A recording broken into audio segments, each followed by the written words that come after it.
tapi Pak Sabtu belum merespon. Ya, jadi bisa jadi ini adalah kontribusi saya yang terakhir, dan tetapi kita lihat situasinya nanti Pak Sabtu apakah yang akan mengisi materi minggu depan.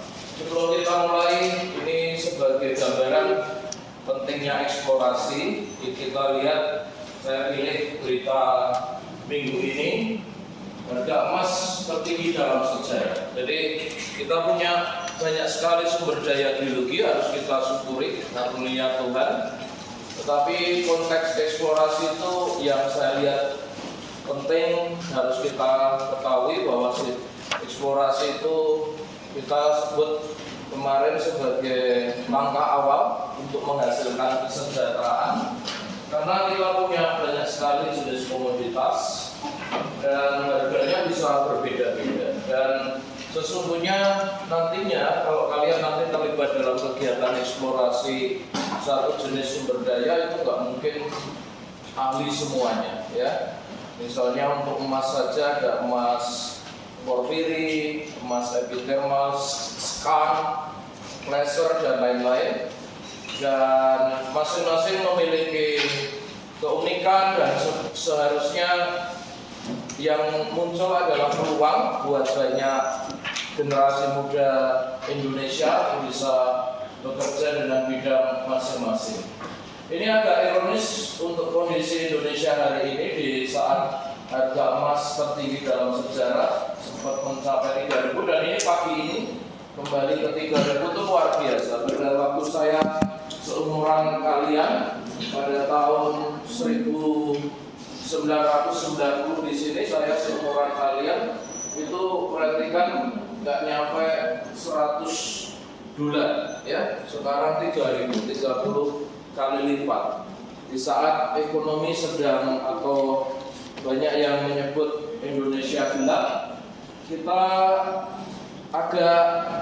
agak rugi nih di sini, karena eksplorasi emas tidak begitu banyak diberikan kesempatan. Tetapi di sisi lain nikel itu sangat, eksploitasinya terlalu berlebihan. Minta maaf, saya sampaikan berdasarkan, bukan berarti kita menyerang pemerintah, tetapi kalian, pesan terpenting buat kalian adalah kalian harus sejak awal memahami konsep-konsep geologi. Tidak mungkin seseorang ahli geologi itu bisa mengetahui semuanya, sehingga carilah topik yang terbaik buat kalian. Dan eksplorasi ini menjadi sangat penting, karena ketika kita berhasil menemukan satu deposit besar yang namanya sekarang dikerjakan PT Freeport, depositnya namanya Grasberg dan Esberg. Hasil eksplorasi lebih dari 50 tahun yang lalu, ketika kita punya cadangan yang luar biasa di satu tempat di pegunungan Jayawijaya, dengan berbagai permintaan pemerintah seperti membuat smelter dan lain-lain, ini masih jalan karena depositnya betul-betul raksasa, ya. Dan ini hasil eksplorasi yang sistematik, dan kemarin Presiden kita meresmikan smelter emas dan tembaga di Gresik.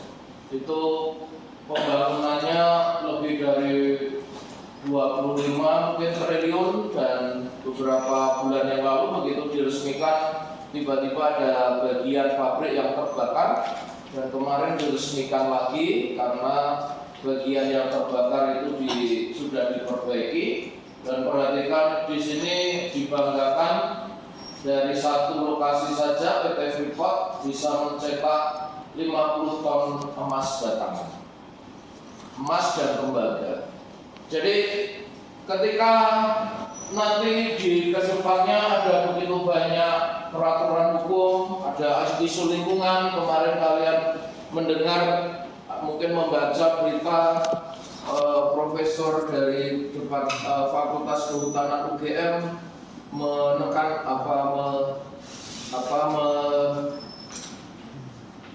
menyuarakan kerusakan lingkungan yang sampai ratusan triliun. Jadi ada begitu banyak tantangan. Kalau kalian nanti bekerja di industri pertambangan, khususnya eksplorasi, kita atau kalian harus punya visi misi bahwa ini untuk kesejahteraan, bukan untuk kita. Dan karena ada begitu banyak tantangan seperti kerusakan lingkungan, degradasi lingkungan, dan ini contohnya perusahaan nikel sedang kesulitan sekali. Kemarin sampai ada webinar, bahkan ada press release, ini Asosiasi Penambang Nikel Indonesia. Bayangkan aturan-aturan hukum itu berubah-ubah, dan yang terjadi di saat Indonesia katakanlah ekonominya sedang sulit, harga nikel berarti kan jatuh sangat banyak. Di sini malah pemerintah meminta royalti yang makin tinggi. Royaltinya dinaikkan karena pemerintah ingin menutupi berbagai kekurangan anggaran. Ini menjadi sangat-sangat sulit untuk industri nikel karena harga nikel sedang jatuh bebas, sedangkan kewajiban perusahaan nikel makin bertambah berat karena tambahnya royalti. Ini aturan hukum di Indonesia itu seringkali berubah-ubah, dan kita tidak bisa melawan itu, ya. Kita nggak bisa melawan aturan-aturan hukum yang berubah-ubah. Dalam konteks ini, pesan terbaik adalah teknik eksplorasi harus kita terapkan dengan baik untuk bisa menemukan deposit-deposit super besar seperti di PT Freeport. Hanya dengan menemukan deposit atau sumber daya geologi yang terbukti ekonomis di berbagai kondisi harga komoditas, berbagai aturan hukum dan sebagainya, itulah kita bisa menghasilkan kesejahteraan, ya. Sehingga ini menjadi sangat kontekstual dalam konteks mata kuliah kita, yaitu teknik eksplorasi. Teknik eksplorasi harus kita lakukan secara sangat baik, sistematis, untuk bisa menemukan deposit-deposit ekonomis berikutnya. Tidak perlu sebesar PT Freeport, tetapi sebetulnya ada banyak jenis deposit, jenis sumber daya geologi yang masih bisa kita temukan di Kepulauan Indonesia. Ada berbagai ragamnya, dan untuk itulah mata kuliah ini kita desain, yaitu untuk bisa membantu negara kita dan juga kalian memiliki karir yang sangat baik.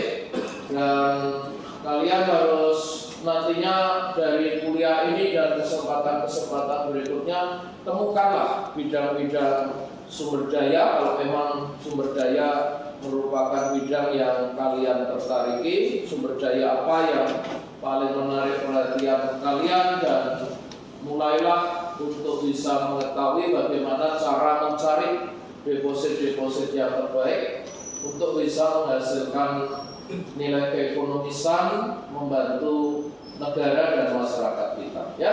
Jadi sayangnya dengan hilirisasi yang terlalu berlebihan untuk nikel ini sekarang justru merugikan banyak perusahaan, merugikan, bisa jadi bahkan sudah ada banyak berita banyak tambang nikel nanti akan tutup karena sudah nggak untung lagi. Kalau keuntungannya makin menipis, sedangkan royaltinya makin panjang, ini akan membuat bisa jadi tahun ini banyak perusahaan nikel yang tutup.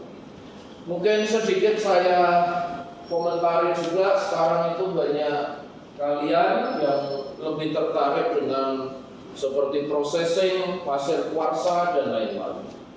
Itu hal yang baik, tetapi perhatikan juga kasus nikel.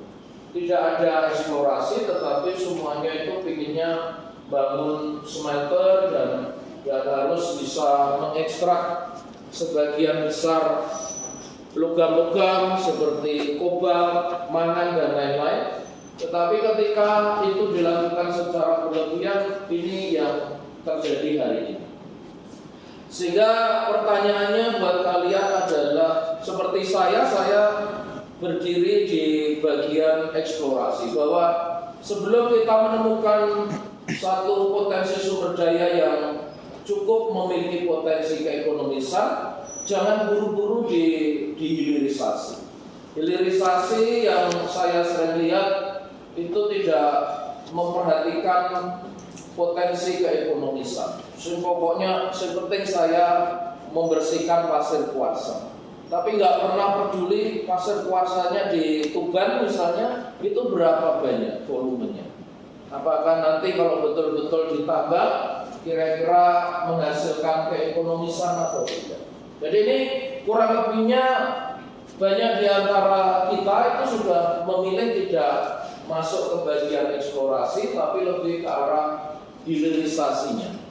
Ya sekali lagi ini bukan berarti kalian nggak boleh seperti itu, tetapi sebaiknya apalagi kita di teknik geologi sebelum kita melakukan proses-proses hilirisasi seperti upgrading dengan mencuci pasir kuarsa dan lain-lain, sebaiknya diawali dulu dengan evaluasi potensi keekonomisan. Kalau suatu sumber daya itu terlalu kecil, apapun nanti potensi hilirisasinya rasa-rasanya akan sangat terbatas. Ya, sehingga di sini kepentingan eksplorasi adalah bagaimana di bagian awal sampai kita menemukan potensi-potensi, kita lakukan kajian yang rumusannya, dan ini juga sangat penting di bagian geokimia adalah berapa besar potensinya dan berapa kadarnya. Dua faktor ini harus dievaluasi terlebih dahulu. Kalau misalnya kalian menemukan zeolit meneliti zeolit di Gedang Sari, Gunung Kidul misalnya, kira-kira itu berapa besar dan kualitasnya seperti apa, kualitas zeolitnya seperti apa, sebelum kemudian kita lakukan proses-proses hilirisasi seperti ini. Ya, ini mudah-mudahan menjadi pelajaran yang penting dan kalian perlu mengetahui bahwa hari-hari ini ada begitu banyak tantangan. Tetapi ketika kita memiliki berbagai tantangan seperti ini, justru mudah-mudahan kalian akan terpacu untuk bisa berkontribusi untuk hal-hal yang terbaik buat negara kita. Oke ya, ini adalah berita terkait komoditas sumber daya geologi yang muncul pada minggu ini.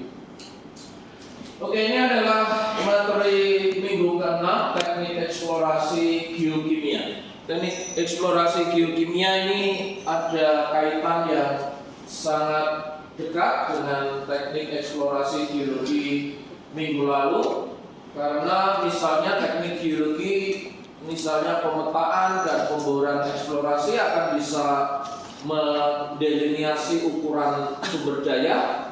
Tetapi terkait dengan kualitas sumber daya, kita sangat mengandalkan geokimia. Tadi contohnya misalnya untuk emas berapa gram per ton, untuk tembaga berapa persen, dan seterusnya. Nikel juga berapa persen, itu sangat ditentukan oleh data geokimia. Sehingga data geokimia ini menjadi semacam pembenaran apakah sumber daya geologi yang kita temukan memiliki nilai keekonomisan. Sekarang kita awali dulu dengan hal yang paling fundamental, kenapa kita menggunakan metode geokimia. Sebagian besar sumber daya geologi itu memberikan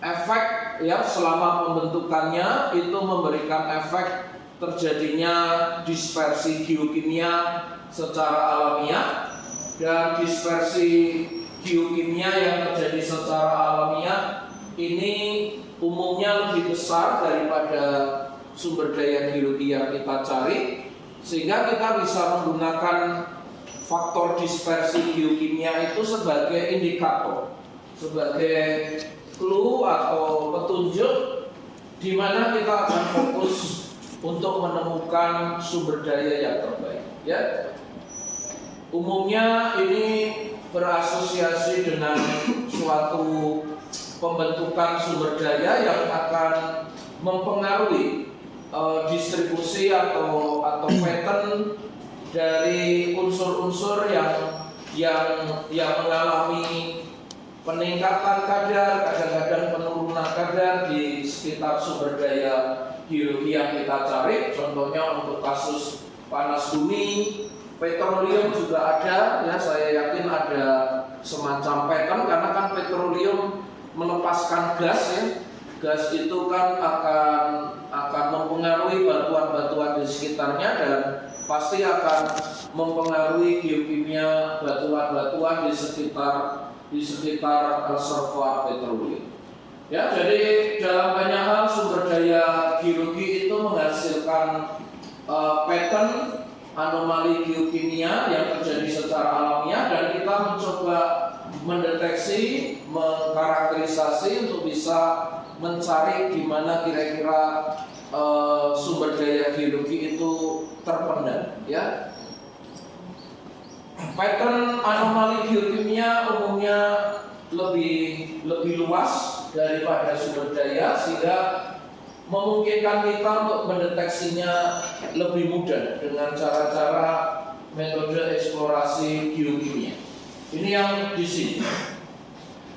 Dispersi geokimia biasanya menghasilkan jejak atau footprint yang secara signifikan lebih besar daripada sumber daya yang kita targetkan, sehingga ini akan relatif lebih mudah menemukan anomali-anomali geokimia yang harapannya nanti menjadi salah satu petunjuk utama untuk menemukan sumber daya yang kita cari yang harapannya memiliki nilai keekonomisan. Ini sebagai gambaran, ada banyak sumber daya geologi, tidak harus mineral, tidak harus yang terbentuk oleh lautan hidrotermal, tetapi cara yang paling baik, ya, untuk bisa meyakinkan kalian bahwa dispersi geokimia itu terjadi secara alamiah, ini adalah salah satu contohnya. Misalnya kita punya satu dapur magma gunung api purba yang sudah mendingin beberapa juta tahun yang lalu, seperti yang kita temukan di pantai selatan Banyuwangi, 7 Bukit misalnya. 3 juta tahun yang lalu ada dapur magma yang mendingin dan dalam proses pendinginannya terjadi akumulasi lautan hidrotermal yang selanjutnya menghasilkan mineralisasi emas dan tembaga.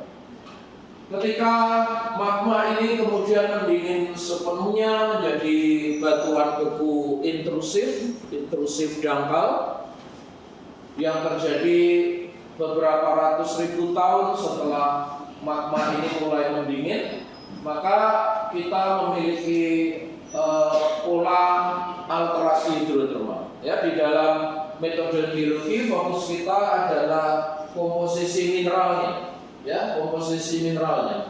Tetapi selain komposisi mineral yang berubah, sebetulnya ada juga perubahan komposisi mineral, bukan mineral tapi biokimia dari batuan-batuan. Ya, selama reaksi antara lautan hidrotermal dengan batuan di sekitarnya, sudah pasti terjadi perubahan komposisi geokimia dan ketika kita sudah bisa mempelajari dari model deposit yang sudah ditemukan, maka pola sebaran anomali geokimia ini juga bisa kita pakai untuk memahami ketika di tempat lain depositnya belum kita temukan, kita mencoba melihat dispersi geokimia batuan di sekitar. Dispersi geokimia yang terjadi ketika sumber daya geologi tersebut terbentuk, ini disebut sebagai dispersi primer. Ya, dispersi primer. Yang selanjutnya, dispersi primer ini bisa berubah, bisa termodifikasi ketika batuan ini dan sumber daya ini mengalami erosi. Di Indonesia juga mengalami pengangkatan oleh proses tektonik. Megatrust misalnya, megatrust menghasilkan pengangkatan kerak bumi dan ini bisa bisa membuat deposit ini yang awalnya terbentuk beberapa kilometer di bawah permukaan tidak tersentuh oleh proses pelapukan. Tetapi kemudian setelah beberapa juta tahun, hari ini misalnya, maka sebagian dari batuan-batuan yang teralterasi dan mengalami dispersi geokimia primer ini berada dekat dengan permukaan. Dan ketika dekat dengan permukaan di daerah tropis seperti Indonesia, batuan-batuan ini terkena air hujan dan juga oksigen, biasanya di atas water table. Ini perhatikan, water table itu sangat penting. Muka air tanah itu sangat penting. Zona di atas muka air tanah sering kita sebut vadose zone. Itu zona yang tidak jenuh air. Itulah tempat terjadinya pelapukan, dan pelapukan tropis ini bisa menghasilkan secondary dispersion. Contohnya mineral sulfida yang awalnya terbentuk oleh primary dispersion, ya. Mineral sulfida seperti pirit, FeS2. FeS2 itu mudah diserang oleh O2 dan H2O, akhirnya menghasilkan batuan yang disebut gosan. Gosan ini istilah yang sangat khas untuk eksplorasi mineral. Katakanlah saja untuk terminologi yang umum, ini oksida besi. Ada tempat-tempat di mana kelihatan batuan itu berwarna merah. Ini sudah pasti diperkaya dengan oksida besi, dan itu kita memaknainya awalnya sebetulnya ada mineral sulfida yang bisa jadi terbentuk oleh proses-proses dari dalam, dan kemudian sekarang mineral sulfida itu teroksidasi menghasilkan gosan. Ya, dan di sini terjadi dispersi yang sekunder, dispersi yang sekunder. Ini membuat interpretasi dispersi geokimia harus sangat hati-hati. Tetapi karena ini cukup detail, cukup sulit, kalian harus melihatnya sebagai opportunity. Tidak mudah menginterpretasikan dispersi geokimia seperti ini, dan itu adalah peluang buat kalian. Kalau kalian bisa mencoba memahami dispersi geokimia untuk satu tipe sumber daya geologi tertentu, itu bisa jadi merupakan keunggulan kalian. Salah satu yang hari ini sulit sekali kita cari ahlinya adalah mencari dispersi untuk panas bumi. Nanti kalian mudah-mudahan bisa melihat survei geokimia panas bumi itu termasuk yang paling sulit, khususnya survei gas. Sampling gas panas bumi itu super sulit. Harus super hati-hati, harus mendapatkan training khusus, dan mereka yang sangat ahli di dalam sampling geokimia panas bumi itu semacam tidak terganti. Ya, itu salah satu contohnya. Ada banyak dispersi geokimia yang lain yang akan kita diskusikan. Mudah-mudahan kalian akan menemukan ketertarikan untuk memahami dispersi geokimia untuk salah satu sumber daya yang menarik perhatian kalian.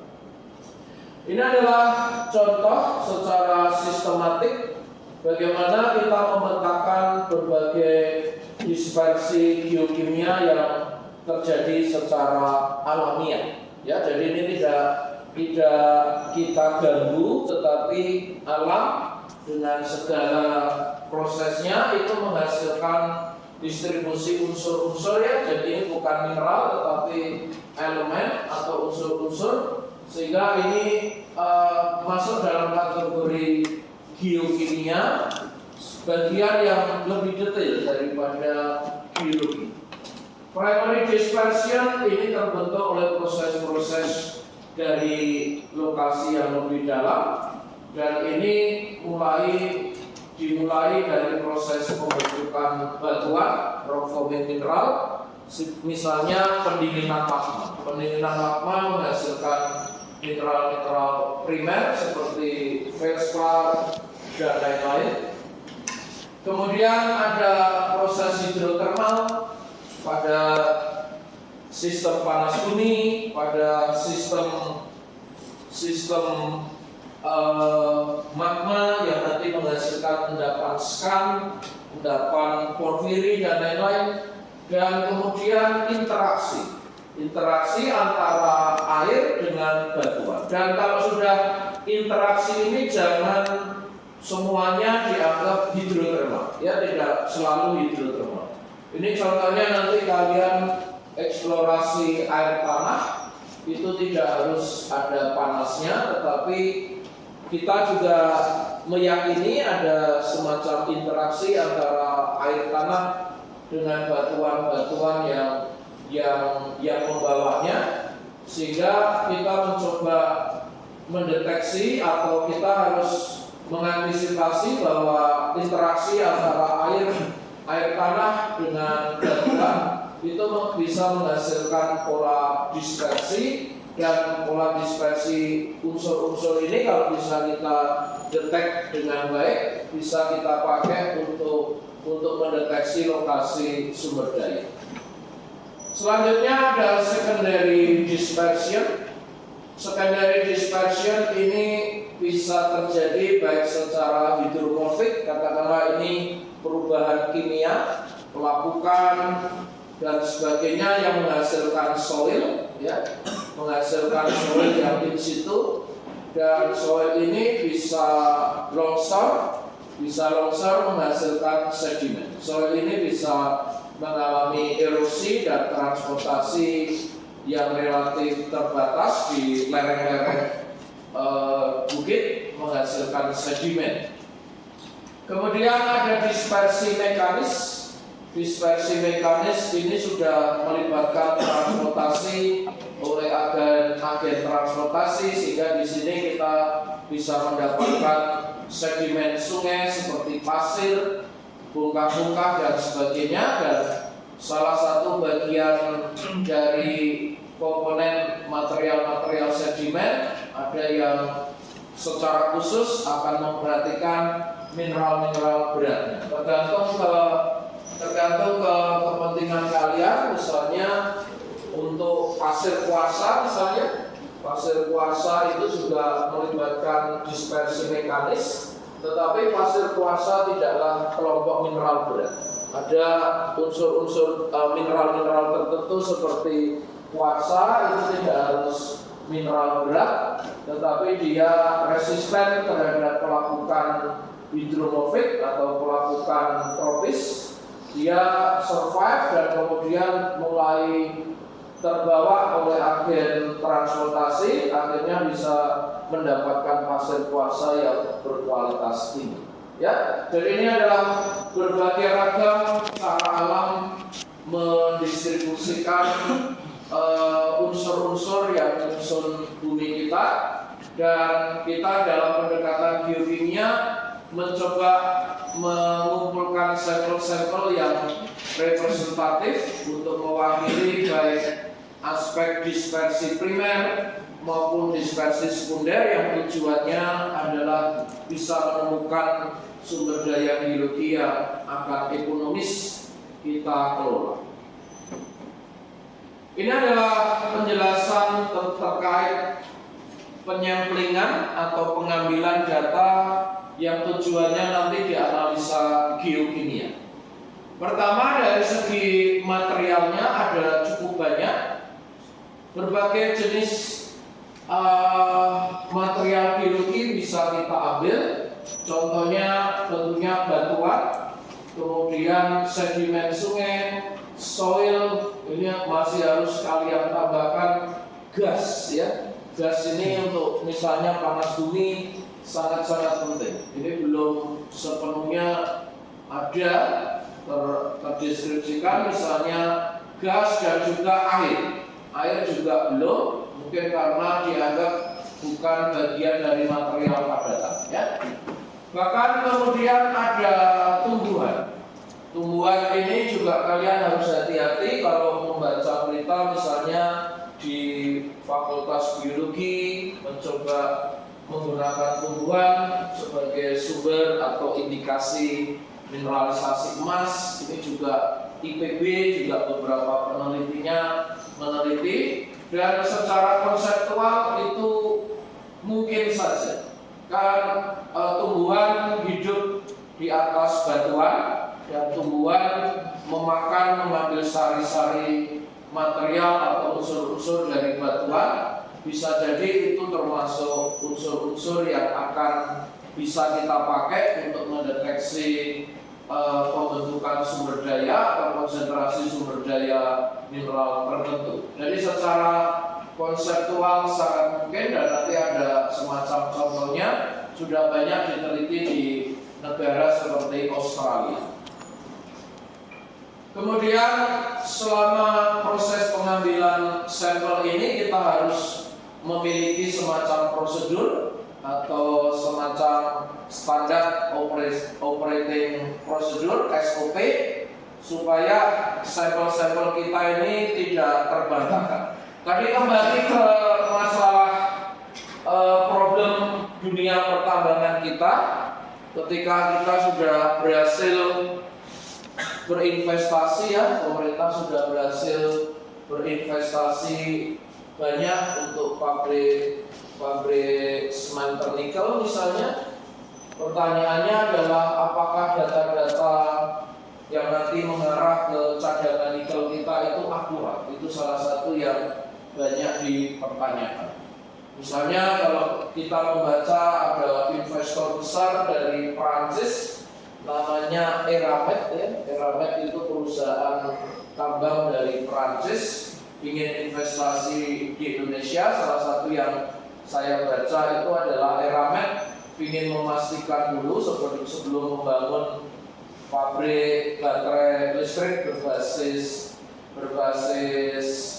nikel, apakah data cadangan nikel kita itu bisa dipercaya, ya, karena mereka akan investasi dalam angka yang sangat besar. Jangan sampai seperti tadi yang terjadi hari ini, ternyata nilai keekonomisannya menjadi sangat-sangat diragukan. Dan ini selalu berawal dari data geokimia. Ya, selain cadangannya kan berbasis pada metode biologi, kalian mapping, ya. Tetapi unsur yang lain adalah data geokimia. Untuk itu pastikan kalian selalu mengambil sampel dengan standar yang terbaik. Setiap metode eksplorasi sumber daya geologi memiliki prosedur yang berbeda-beda. Nanti kita kenal pada prinsipnya ada proses QA/QC, quality control, quality assurance. Harus ada mekanisme yang bisa mengontrol bahwa prosedur pengambilan sampel kita itu dapat dipercaya. Karena ini menjadi basis data yang sangat penting untuk bisa dipakai untuk tahapan-tahapan hilirisasi. Ya, apakah data terkait sumber daya kita itu bisa dipercaya atau tidak. Sehingga mulai hari ini kalian setiap kali melakukan kegiatan penelitian, evaluasi dari hasil-hasil paper yang ada, kalian harus super hati-hati di dalam membaca data-data geokimia. Ya, apalagi nanti kalian kalau mulai mengambil data sendiri, lakukanlah dengan cara yang terbaik. Budayakan kalian mengambil sampel-sampel geokimia yang dapat dipercaya kualitasnya. Ya. Kemudian di sini metode sampling harus disesuaikan dengan budget anggaran penelitian, karena kan ujung-ujungnya konteksnya, apalagi di sini adalah konteksnya eksplorasi, keinginannya adalah menghasilkan nilai keekonomisan pada saat hilirisasi itu dilakukan. Sehingga kalian juga nggak boleh memaksakan atau meminta anggaran yang bahkan melebihi potensi keekonomisan. Semuanya metode ini harus disesuaikan dengan potensi keekonomisannya. Tadi sebagai gambaran, kalau hari ini kalian bekerja di PT Freeport, biaya berapapun itu nggak masalah. buat PT Freeport. Tetapi saya sangat meragukan orang-orang Freeport itu bisa bekerja di PT Timah, dan itu sekarang terjadi. Saya nggak yakin PT Timah itu dalam beberapa tahun ke depan performnya bagus, karena belakangan ini saya melihat banyak geologis atau senior atau expert di PT Freeport itu dirasa hebat dengan menemukan deposit sebesar Freeport, dan kemudian mereka berkontribusi ke perusahaan atau komoditas yang lebih kecil. Saya melihat ini sangat meragukan. Karena apa? Karena di PT Freeport itu cadangannya besar sekali, biaya berapapun diberikan untuk eksplorasi. Yang penting izin usaha pertambangannya diperpanjang.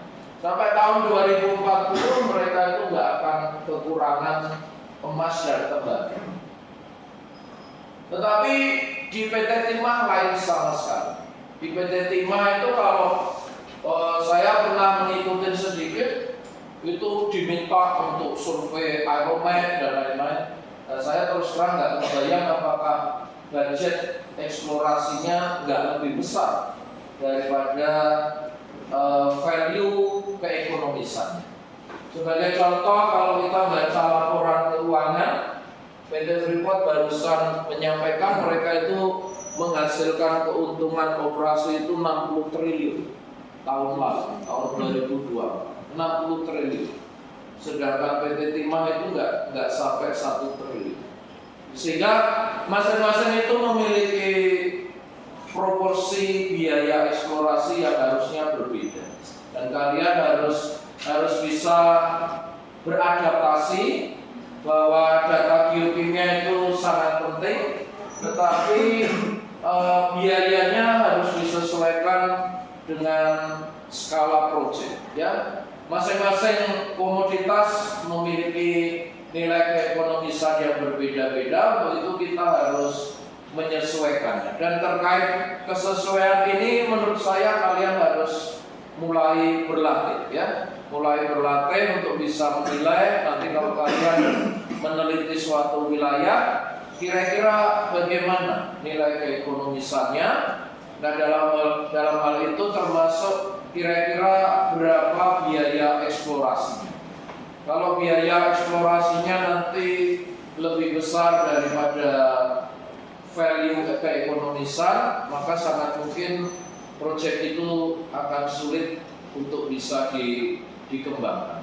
Sebagai contoh, misalnya di Pulau Merah, di lepas pantai Banyuwangi, itu kan jelas tembaga dan emas. Tetapi bisa jadi sampai puluhan tahun dari hari ini itu tidak akan pernah ditambah, karena dia ada di laut, ya, ada di laut. Walaupun kadar emasnya lebih dari 1 gram per ton, tembaganya hampir 1%, tetapi kan bayangkan kalau nanti mau ditambah kan harus bendung laut, itu biayanya berapa? Ya, jadi semua hal seperti itu harus mulai kalian pertimbangkan, sehingga misalnya tadi kembali ke pasir kuarsa, kenapa kok sekarang semuanya tertarik dengan pasir kuarsa? Apakah sudah terbukti kalau kita melakukan ekstraksi, kemudian upgrading, mengeluarkan kontaminan dan lain-lain, itu akan betul-betul menghasilkan nilai keekonomisan?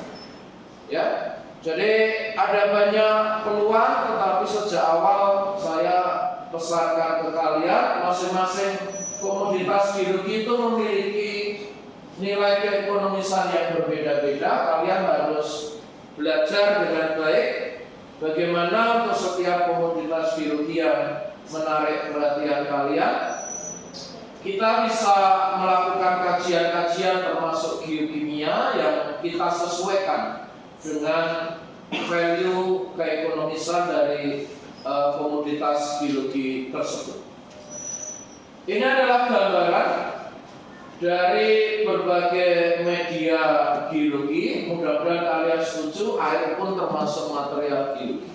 Karena kan air melarutkan unsur-unsur, Dan di dalam air ini tentunya ada banyak unsur-unsur yang bisa, karena kita yakini ada interaksi antara air dengan batuan.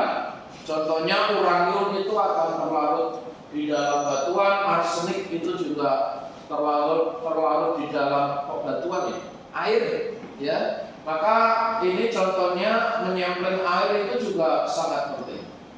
Sampling air tentunya memiliki tingkat kesulitan yang lebih sulit daripada sampling batuan. Katakanlah sampling batuan tidak ada yang tidak bisa, setuju ya? Kalian semester 6 harusnya semuanya sudah bisa menyampling batuan. Dan ini ya dalam konteks sumber daya ya hati-hati antara batuan yang tidak termineralisasi dengan batuan yang termineralisasi, harus dibedakan. Dan nanti ada tema-tema tertentu. Kalau misalnya tujuannya untuk mendating, misalnya eksplorasi panas bumi kan untuk dating, maka metode dating untuk panas bumi, untuk mineral dan lain-lain itu bisa berbeda-beda. Kalian harus menyesuaikan. Dan lithogeochemistry ini adalah metode sampling yang katakanlah semua mahasiswa semester 6 ini sudah berlatih. Tetapi untuk yang lain-lain ini tidaklah semudah itu. Katakanlah yang relatif mudah adalah ini, mengambil pasir. Kalau perlu, kita pernah ya kedatangan tamu istimewa Pak Bronto Sutopo. Pak Bronto Sutopo itu seangkatan saya, beliau sekarang Vice President Exploration untuk PT Antam. Mungkin sekitar 10 tahun yang lalu beliau memberikan kuliah tamu bagaimana teknik mengambil pasir di sungai, dan kita berlatih di Kali Progo di sebelah kita. Teknik mengambil pasir, ada yang diayak, ada yang kita ambil semuanya. Karena apa? Karena kan material sungai ini membawa perwakilan semua batuan yang tererosi di atasnya, ya. Jadi kan pendekatannya kan sangat ilmiah. Daripada kita nggak tahu di mana kita mau keluyuran di hutan-hutan, diwakili dulu dengan sedimen sungai.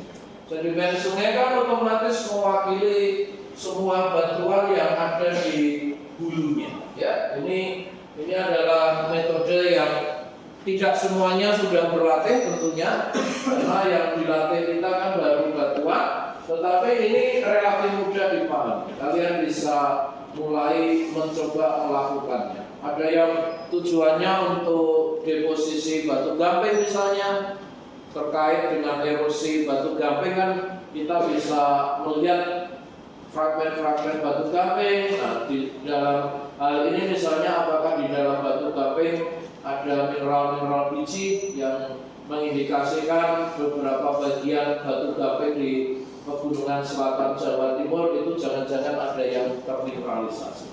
Contohnya seperti itu. Kemudian yang sedikit lebih sulit, soil geochemistry. Mudah-mudahan ada di antara kalian yang nanti mendapatkan kesempatan kerja praktek, misalnya di Falinko, di Antam untuk boksit dan nikel laterit, maka harusnya akan mengetahui soil geochemistry. Soil geochemistry ini tuh sangat penting untuk daerah tropis seperti Indonesia, karena di daerah tropis seperti Indonesia hampir semua batuan itu sudah mengalami pelapukan, dan mengamati pelapukan itu sulit. Dan tadi kan ada yang disebut secondary dispersion, ya. Jadi memahami secondary dispersion pada soil itu sangat-sangat penting untuk eksplorasi sumber daya di daerah tropis seperti Indonesia. Yang lebih sulit lagi adalah soil gas seperti ini. Contohnya ini ada yang mendetek radon, ya, radon untuk indikasi misalnya deposit uranium di bawahnya. Saya tidak tahu persis apakah ada survei seperti ini yang betul-betul dilakukan secara aktif di Indonesia untuk sumber daya mineral tertentu. Nanti ada contohnya di Kanada dan di Australia. Kemudian ini ada contoh biogeochemistry. Kita yakin bahwa tumbuhan ini tentunya menyerap berbagai unsur dari batuan bawahnya, sehingga salah satu teknik yang lain adalah biogeochemistry. Ya, ini saya melihat ada beberapa peneliti Indonesia, ada yang dari Fakultas Biologi UGM, ada dari IPB, mencoba teknik seperti ini. Silakan kalau ada yang tertarik, silakan diikuti progresnya, atau kalau ada yang ingin melakukan penelitian seperti ini. Ini microbial geochemistry juga banyak dikembangkan, dan ini yang sebetulnya betul-betul sangat penting untuk panas bumi, dan ini sangat-sangat sulit. Menjaga kualitas gas sampling ini betul-betul sulit sekali untuk survei panas bumi. Yang saya ketahui hanya ada beberapa institusi yang bisa melakukan ini. Pertama itu vulkanologi, dinas atau badan vulkanologi.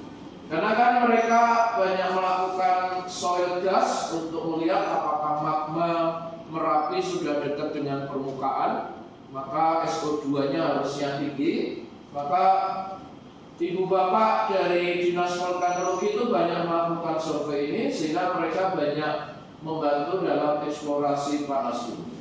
Yang lainnya itu hanya beberapa service company, ya, beberapa service company yang melakukan itu. Dan saya pernah terlibat dalam eksplorasi panas bumi bersama Chevron kira-kira 10 tahun yang lalu di Lampung.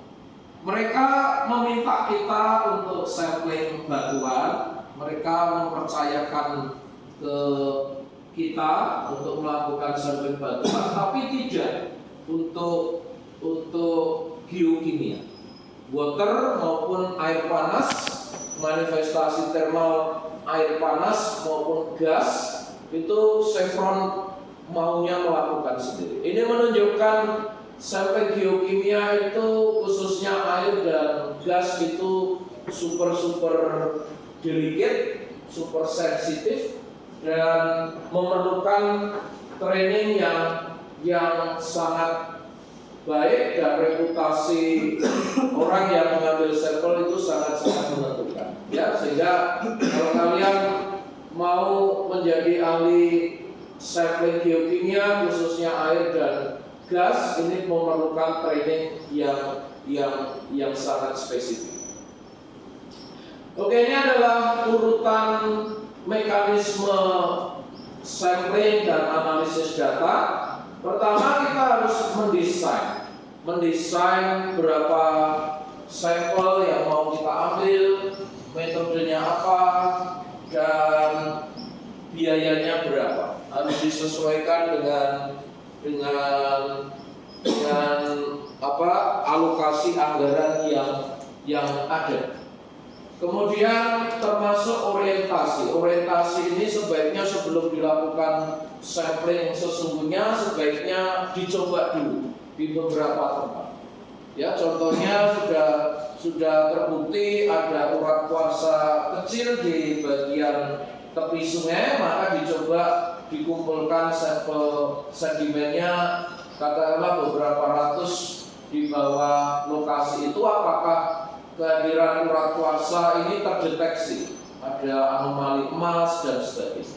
Jadi sebelum sampling sesungguhnya idealnya dilakukan orientasi dulu, apakah desain kita itu betul-betul akan mampu bekerja dengan baik, menemukan anomali-anomali yang kita cari.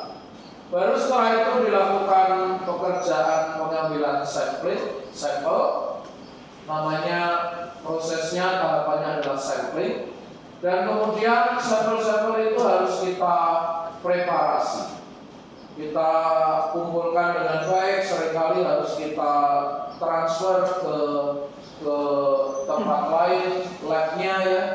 Kita harus preparasi preparasi kita harus cek penomoran dan sebagainya, dan kemudian kita tentukan analisis geokimianya. Karena ini kita hanya diskusi soal geokimia, maka analisisnya harus kita tentukan analisis terbaik seperti apa.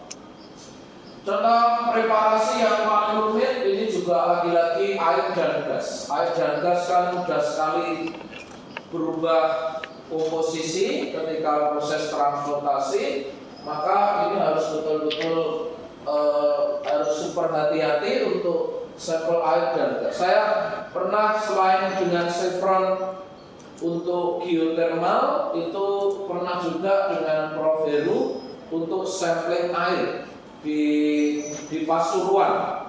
Itu tim kolaboratornya dari Prancis itu secara khusus membawa peralatan yang sangat-sangat, saya nggak kebayang nyampling air aja seperti itu. Ya, itu kalau kita betul-betul mengedepankan kualitas, maka aspek sampling dan preparasi ini harus betul-betul direncanakan dan dieksekusi dengan sangat hati-hati.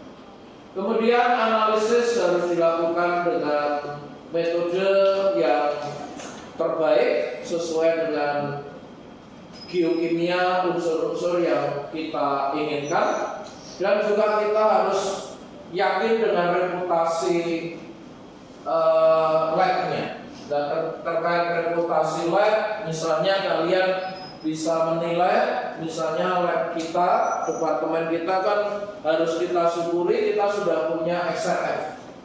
Nah kemarin misalnya terkait XRF itu dari penelitian kakak kalian, kami mendapatkan indikasi yang sangat menarik. Ternyata timah primer di Belitung itu mengandung perak, silver.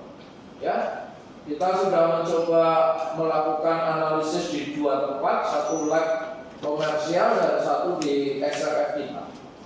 Nah, tetapi kan kita masih perlu mengkonfirmasi apakah analisis perak itu bisa dipercaya. Dan kemarin ketika ada rombongan dari Jerman, ada Prof. Rude yang menjadi koordinator Get in Cicero. Ketika mengunjungi lab tersebut, saya menyampaikan pertanyaan itu, apakah untuk XRF kita di sini itu untuk silver itu bisa dipercaya? Ya jawabannya tidaklah terlalu strict, karena beliau juga awalnya tidak bermaksud bahwa alat itu tuh dipakai untuk mendeteksi berbagai sumber daya mineral. Kan kita tahunya kan alat ini atau penelitian kolaborasi dengan Jerman kan arahnya ke geologi lingkungan, ya. Nah, tetapi karena kita melihat ada potensi menggunakan peralatan ini untuk menghasilkan data-data geokimia berbagai jenis logam, kita lakukan dan menemukan hasil seperti itu. Jadi setiap hasil harus kita lakukan review, ya, apakah data geokimia itu bisa dipercaya, akurat untuk tujuan komunitas yang kita inginkan. Dan apalagi nanti kalian kalau sudah tertarik dengan logam tanah jarang, hati-hati sekali. Logam tanah jarang membutuhkan analisis yang betul-betul super kritikal. Ada banyak data logam tanah jarang kita itu nggak bisa dipercaya. Lithium itu juga tricky. Lithium itu tricky karena lithium itu sangat mobile. Jadi dia kelompok kation satu, ya, yang valensinya 1, dan itu juga memerlukan treatment tersendiri. Jadi lithium itu juga harus super hati-hati, karena untuk analisis yang umum itu seringkali tidak dilaporkan lithium. Bukan karena mereka nggak mau, tetapi menyadari bahwa peralatan itu tidak, untuk analisis lithium itu perlu parameter-parameter yang spesifik untuk lithium. Jadi perlu diorder sendiri, yang artinya biayanya harus bertambah. Ya, jadi kalian harus berhati-hati di dalam membaca data-data itu. Katakanlah kalian yang mengumpulkan sendiri, maka desainlah dengan baik, pilihlah analisis yang terbaik, siapkan sampel-sampelnya yang lebih baik, dan akhirnya setelah dapat datanya, kalian manage dengan baik dalam bentuk database, kemudian dalam konteks interpretasi kalian evaluasi dulu terkait akurasinya, sehingga akhirnya bisa menghasilkan data yang layak, yang bisa dipakai untuk mengevaluasi potensi sumber daya. Kita sudah mendiskusikan ini di pertemuan sebelumnya, overlap dengan metode geologi, sehingga ini kita bisa banyak lompat gitu ya, atau diskusikan sangat singkat supaya waktu yang terbatas ini kita bisa selesaikan materi ini. Pada prinsipnya ini adalah beberapa kriteria terkait dengan sampel yang mau kita ambil, apakah batuan keras atau soil, kemudian kedalaman, peralatan, ukuran sampel, dan lain-lain yang harus disesuaikan dengan budget proyek kita.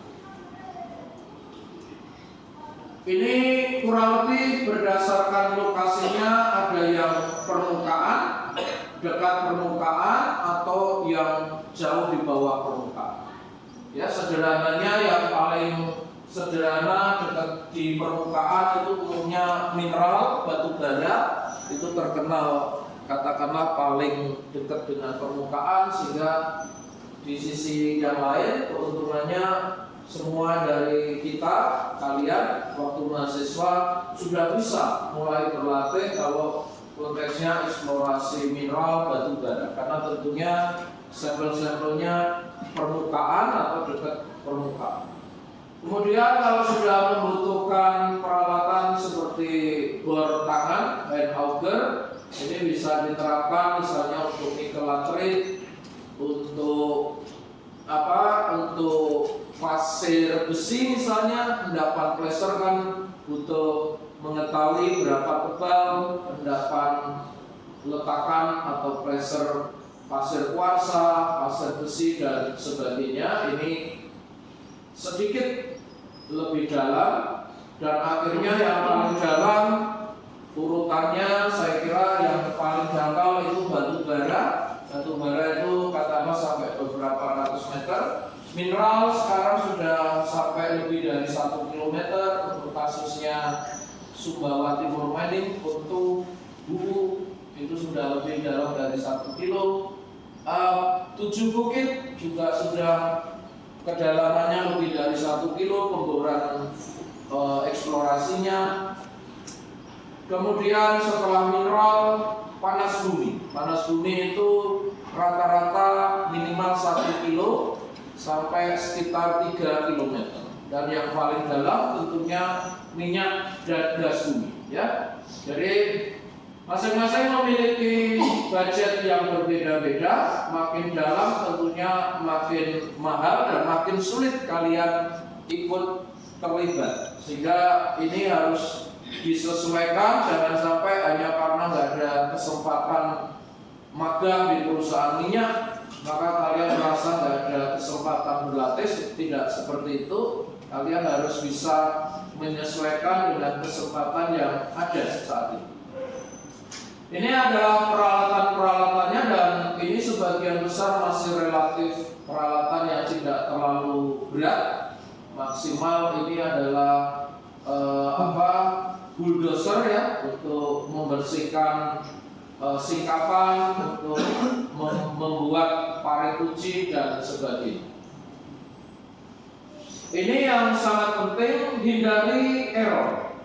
Hindari error di dalam sampling dan analisis data geokimia, karena sangat-sangat serius impactnya. Error bisa terjadi secara tidak sengaja, ya, random, karena kalian salah di dalam membuat tulisan tulisan, misalnya maksudnya 1000, kalian tulis 100. Itu random error. Kalian harus cek dan recheck. Kalau bisa misalnya menulis nomor sampel itu 2 kali, bolak-balik, untuk memastikan ada proses quality control. Jangan sampai ada kesalahan dalam penulisan sampel dan lain-lain. Dan ada kesalahan yang sistematis, mudah-mudahan atau jangan sampai ini memanipulasi data.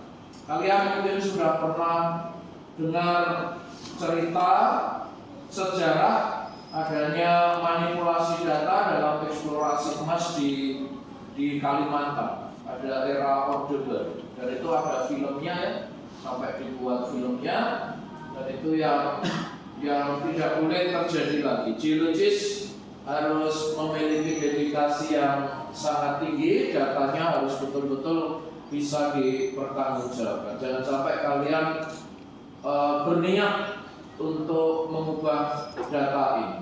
Ini menunjukkan data geokimia itu super kritikal.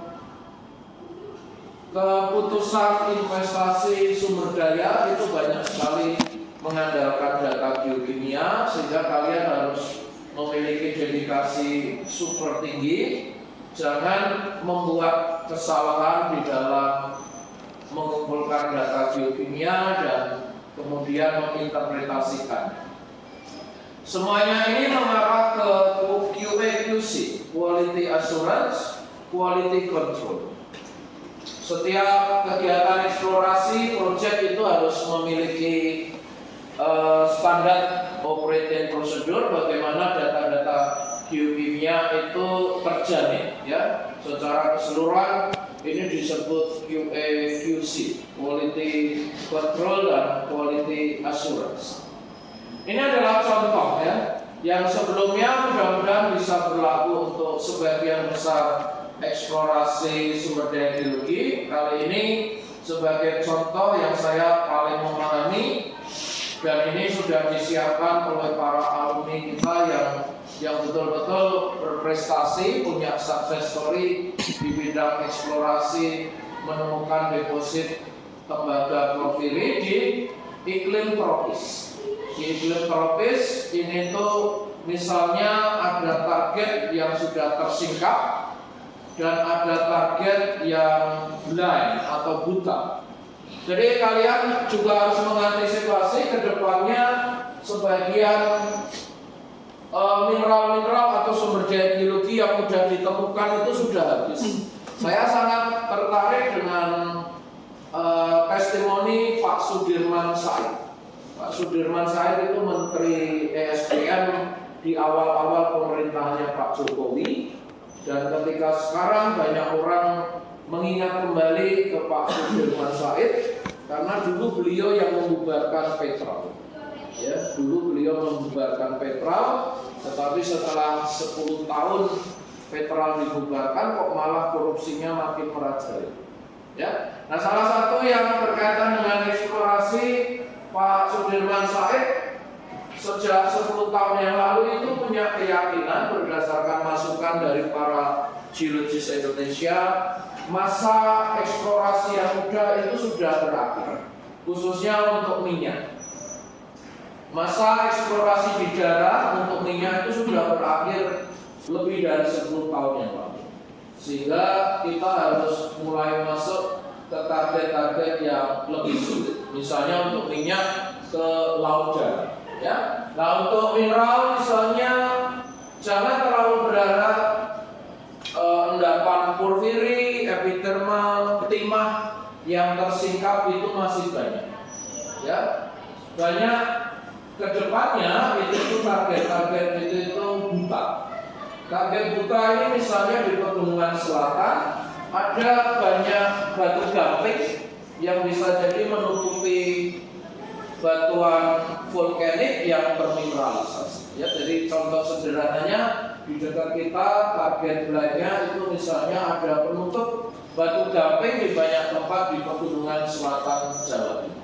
Ya, sehingga di sini masing-masing target eksplorasi kita punya skenario, dan ini tahapan eksplorasi tahapan awal,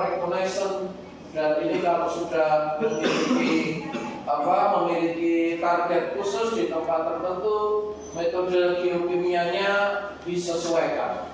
Apalagi kalau blend target, ini perhatikan ada biogeochemistry dan soil gas. Dan ini menjadi menarik kan ya, kalian yang tertarik dengan metode-metode yang baru, misalnya akar tumbuhan yang ini bisa menerobos sampai kedalaman yang dalam. Bisa jadi kedepannya kita bisa mengembangkan metode-metode geokimia yang jauh lebih advance. Ini contoh yang paling klasik tetapi terbukti sangat ampuh, sangat efektif di iklim tropis seperti Indonesia. Ini adalah stream sediment, artinya kita mengumpulkan pasir dari sungai yang aktif, biasanya dilakukan di tahapan awal, reconnaissance. Dan ini kemudian pasirnya dilakukan analisa geokimia. Kalau ini apa? CU itu dengan XRF kita cukup. XRF yang ada di peralatan kita cukup, tapi jangan lakukan untuk emas, ya. Jangan lakukan untuk emas karena XRF tidak bisa mendetek emas dengan akurat. Jadi ini contohnya untuk CU, kemudian muncul angka-angka ppm yang akhirnya ketemu angka-angka besarnya itu di kompleks ini, sehingga ini kemudian akan dilanjuti dengan eksplorasi geokimia yang lebih detail. Misalnya apa? Soil. Jangan buru-buru awal-awal itu soil sampling. Nanti kan area yang di soil sampling terlalu luas, biayanya berapa. Jadi yang paling awal bagaimana kita mencari daerah-daerah terbaik itu dengan stream sediment dulu. Dengan sampel yang tidak terlalu banyak, kita tahu potensi paling besar ada di bagian ini, dan selanjutnya baru dilakukan metode yang lebih detail seperti soil sampling, dan ini yang kemudian menghasilkan discovery yang luar biasa, yaitu deposit batu hijau. Ini untuk AU, dan untuk AU tidak dengan XRF ya. Ini harus dengan analisis yang berbeda. Misalnya untuk emas itu biasanya dengan file assay AAS. Harus ada file assay dulu, baru kemudian AU bisa dideteksi dengan AAS. Oke ya, katakanlah dari stream sediment yang paling regional kita mendapatkan area tertentu yang lebih sempit, maka kita bisa terapkan metode geokimia yang lebih sempit. Contohnya adalah soil sampling. Soil sampling ini kita harus kenali horizon-horizon soil seperti horizon A, horizon B, horizon C atau saprolit, dan masing-masing kita sampling dan kemudian kita temukan anomali geokimianya. Ini contohnya pertimbangan terkait jumlah sampel. Apakah kalian mau mengumpulkan sampel yang sangat banyak? Tentunya konsekuensinya jumlah sampel menjadi super banyak dan biayanya menjadi sangat mahal. Atau sangat sedikit, jumlah sampelnya sangat sedikit, biayanya murah tapi ada resiko target yang kalian cari tidak ketemu karena tidak terdeteksi anomalinya. Sehingga di sini contohnya ini adalah yang menengah. Kalau target kita seperti ini, paling tidak kita harus memastikan ada salah satu titik pengambilan sampel yang bisa mendeteksi anomali geokimia. Jadi ini pemilihan jumlah sampel, spasinya, analisisnya harus dilakukan dengan sangat hati-hati. Ini adalah contoh anomali geokimia untuk mendeteksi mineralisasi emas. Nah, di sini diberi contoh yang sangat baik berdasarkan profil soil yang kita ambil sampelnya. Ini poluvium berarti longsoran ya. Ini tidak in situ, yang namanya poluvium kan dia sudah mengalami transportasi. Kita bedakan dengan top saprolit misalnya, dan ini interface-nya itu ada di soil.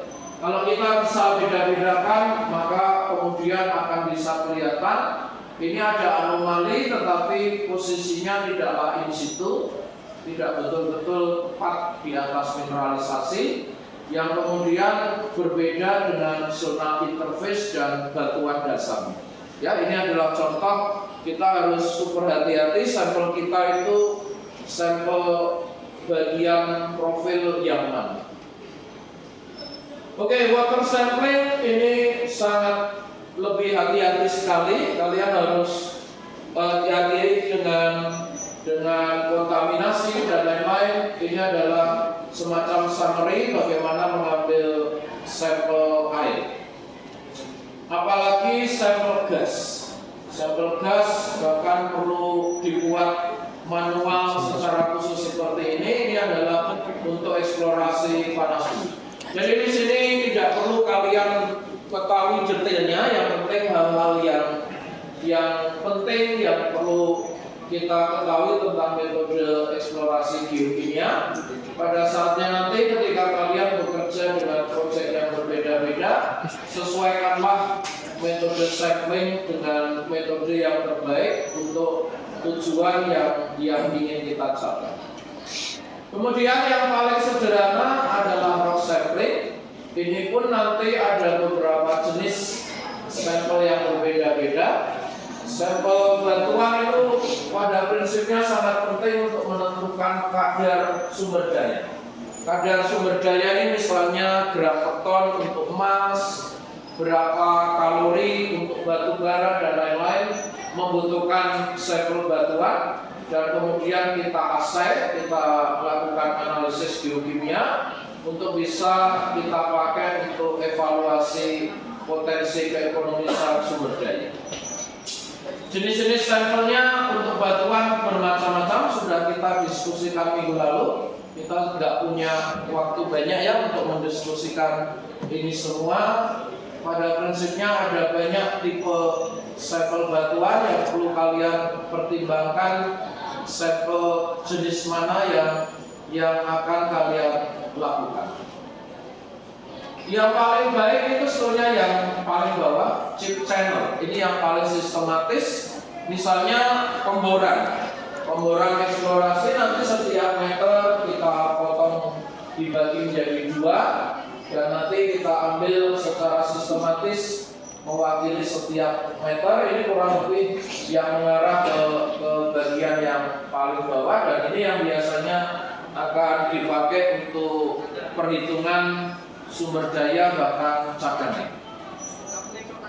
Tetapi untuk kepentingan eksplorasi, kadang-kadang kita mengumpulkan sampel itu tidak langsung mengarah ke kadar emas dan sebagainya, termasuk alterasinya apa dan sebagainya, karena untuk setiap sumber daya geologi butuh data-data yang kita kelihatannya nggak langsung berkaitan. Misalnya afinitas magma untuk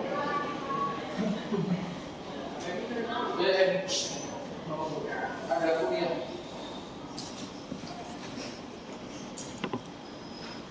Ya, contohnya untuk afinitas magma. Kalau kalian misalnya untuk eksplorasi porfiri, katanya adatit itu penting. Adatit SR per Y. Nah, itu butuh geokimia seperti ini yang kelihatannya nggak ada hubungannya. Nah, ini kadang-kadang justru untuk menunjukkan eksplorasi itu sangat saintifik. Kita butuh data-data ilmiah untuk mencari tahu lingkungan geologi yang kita eksplorasi itu lingkungan geologi yang terbaik. Kadang-kadang kita butuh lithogeochemistry dari batuan yang segar. Termasuk dating. Contohnya panas bumi itu jarang sekali sampai hari ini panas bumi itu ada di gunung api yang erupsi terakhirnya lebih tua dari 300.000 tahun. Karena kalau magma terakhir umurnya sudah lebih dari 300.000 tahun, itu sudah cukup dini. Agak sulit atau sampai hari ini tidak terbukti bisa menghasilkan lapangan panas bumi yang ada. Untuk itu kalian perlu mencari metode dating yang disesuaikan dengan kondisi batuan di mana sumber daya geologi itu berada. Ini kadang-kadang butuh dating. Ada analisis lain seperti petrografi, fluid inclusion, microbe. Ini kita punya FPME. Kalau kalian tertarik dengan analisis yang super detail, misalnya apakah ada skandium atau ada gallium di dalam laterit dan lain-lain, ini membutuhkan analisis yang lebih detail. Apalagi misalnya biometalurgi, emas itu ada di mana, itu ada di dalam analisis yang sangat detail seperti ini. Oke, sampling handle kita ini ya, tolong dibaca terkait teori bagaimana memanage sampel, memberi label, membuat kode yang berbeda-beda untuk tipe sampel batuan yang berbeda-beda, dan kemudian kalau mengirim sampel ke lab harus diisi dengan sangat akurat supaya labnya melakukan analisis seakurat mungkin. Dan kemudian pemilihan metode-metode analisis harus disesuaikan dengan unsur-unsur yang kita inginkan. Contohnya logam tanah jarang ada di sini. Perhatikan logam tanah jarang itu berwarna putih. Ini ICP-MS. Jadi berarti peralatan kita XRF itu jangan dipakai untuk menghasilkan logam tanah jarang. Kemarin ada info di Lawu ada potensi logam tanah jarang. Oh, oke, silakan tunjukkan datanya. Ya, tunjukkan datanya. Harus jangan buru-buru bilang di sini ada itu dan sebagainya. Kalau untuk kita kan menyadari semua batuan ini semua ada. Tetapi kan eksplorasi mencari yang ekonomis. Yang ekonomis itu enggak mudah, percayalah. Jadi jangan buru-buru mengklaim ada litium di Bleduk Kuwu. Bahkan profesor Amerika aja tiba-tiba sekarang kepingin trip ke Bleduk Kuwu. Karena kan sekarang zaman digital. Ada analisis litium dari Bleduk Kuwu saja langsung diketahui orang Amerika. Nah ini harus super hati-hati. Kalau di Bleduk Kuwu ada litium ya pasti ada. Semua air, semua tanah itu juga ada litiumnya. Tetapi kalau kita konteksnya eksplorasi untuk keekonomisan, kita harus lihat masing-masing sumber daya itu memiliki nilai keekonomisan yang berbeda-beda. Misalnya untuk litium kalian cek, untuk misalnya di pegmatit itu kadar berapa persen atau berapa ribu ppm supaya litium itu bisa ekonomis. Jangan sekedar karena ada misalnya di lapangan panas bumi Dieng sudah dianalisis muncul litium, tetapi tidak berarti itu akan otomatis memiliki nilai keekonomisan. Oke, kita akhiri dengan beberapa case study. Ini adalah contoh yang sangat baik di negara maju seperti Kanada. Mereka mencoba mendeteksi keberadaan uranium yang cukup dalam. Uranium kan sangat mobile, dia bisa menghasilkan anomali gas, sehingga gas ini bisa terdeteksi di tanah, di permukaan, dan kemudian ini divisualisasikan dari anomali seperti radon dan sebagainya. Ini bisa dilakukan targeting, dan dari visualisasi ini mereka percaya diri ya bahwa ini bisa menemukan deposit uranium. Ini contoh yang sangat baik. Kedua, untuk minyak dan gas bumi. Minyak dan gas bumi kan juga sangat mobile ya, karena dia air dan ada gasnya cukup panas, sehingga kan ini merembeskan banyak unsur-unsur yang harapannya bisa kita detek di permukaan ya. Ini bahkan ada semacam skenario atau diagram untuk menunjukkan berbagai metode eksplorasi geokimia, prospecting untuk minyak dan gas alam. Ya, saya sangat mengapresiasi. Nggak nyangka metode geokimia untuk eksplorasi minyak dan gas bumi sangat-sangat detail seperti ini. Ya, silakan kalian ini, jadi sekali lagi ini nggak perlu kalian hafal semuanya, tetapi perhatikan hal-hal yang terpenting dan nanti kalian sesuaikan ketika mendapatkan kesempatan bekerja untuk eksplorasi di berbagai komoditas geologi. Panas bumi lagi-lagi tadi saya tekankan ini yang paling sulit. Mengambil sampel-sampel air maupun gas seperti ini harus berkualitas karena nanti mau diplotkan seperti ini apakah dia upflow atau lateral flow kan berdasarkan komposisi gas ini super sensitif sehingga di sini perlu training yang sangat-sangat spesialis. Dan sama-sama panas bumi, tetapi panas bumi kita kan volkanik, tentunya geokimianya berbeda dengan misalnya Tiongkok, dan ini adalah di Swiss, Jenewa, kan tidak ada volkanik, ini di cekungan sedimen, maka kan tentunya geokimianya berbeda, dan kalian harus sesuaikan lingkungan volkanik. Geokimianya tentu berbeda dengan lingkungan batuan sedimen. Dan ini untuk air tanah.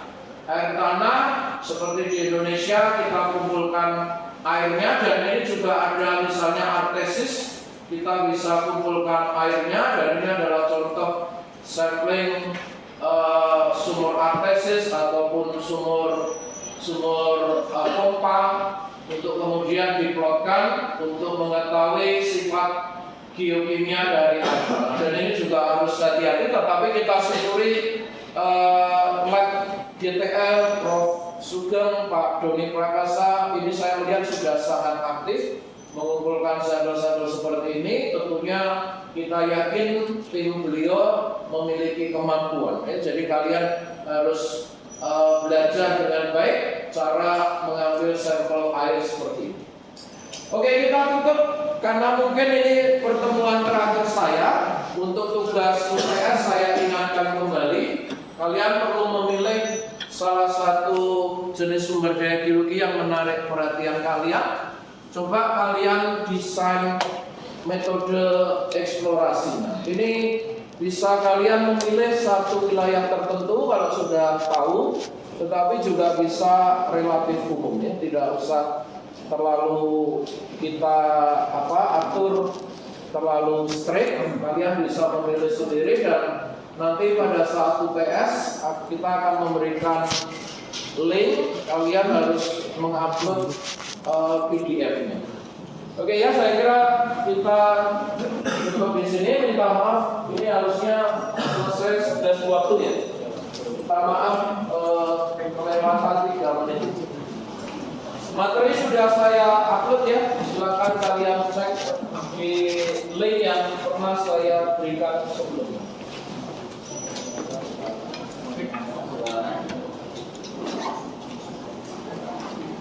Ya, kalau ada yang belum absen, silakan. Jangan sampai ada absen ya. Bisa.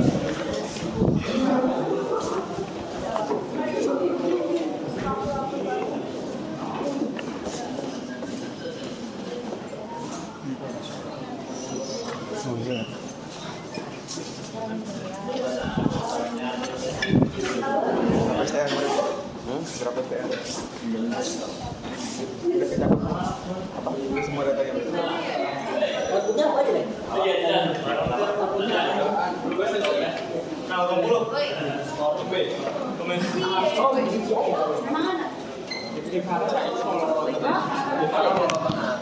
iya, ntar kosong aku sih kayak kowe. Sama dulu kemarin apa kayak air tanah sendiri kan. Iki mau. Berarti udah jadi ya? Belum. Tinggal apa? Olah. Olah? Olah satu. Lah bukannya udah diolah, udah jadi peta nggak sih? Belum. Belum. Baru scoring. Itu kan scoring teknologinya pasir kasar. Itu scoringnya berapa? Bacanya di berapa? Ada 5 tahun. Tinggal bentar udah jadi ya? Tolong masuk lagi. Berapa?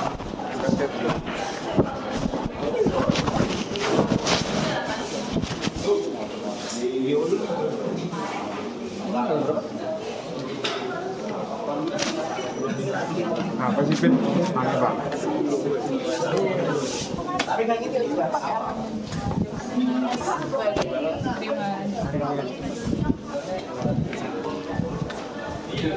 Baju banyak macet. Baju banyak macet. Ya, jadi pada macam Anjir aku punya dua aja. Lupa ada dua tuh aku fotoin tuh. Banget sih. Aku nggak tahu kok. Iya. Bodo amat aja. Wih. Ini gua posisi pis.